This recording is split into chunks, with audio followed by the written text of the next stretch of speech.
station on Space to Ground. Welcome to Space to Ground, your weekly look at what's happening on board the International Space Station. I'm Dan Hewitt. After almost 12 months, Scott Kelly and Mikhail Kornienko are ready to come home. They'll end their year in space on March 1st when the pair are set to land in Kazakhstan.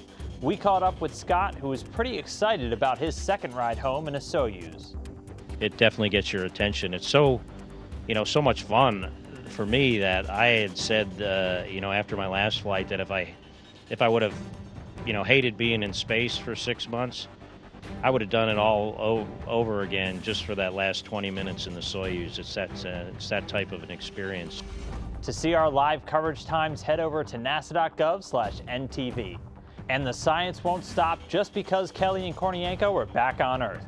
The return to gravity can be pretty jarring on the human body, and we need to be sure future explorers can perform basic tasks once they land. The field test study will have the crew members do a number of exercises right after they leave their Soyuz capsule, including standing from a seated position, walking over obstacles, even just being able to stand upright.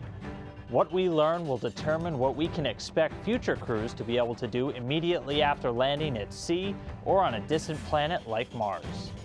To wrap up our focus on African American History Month, I'm joined by NASA astronaut Jeanette Epps. Take it away, Jeanette. Thanks, Dan. This week we're highlighting a brilliant mind in astrophysics that literally changed the way we see our planet and our universe.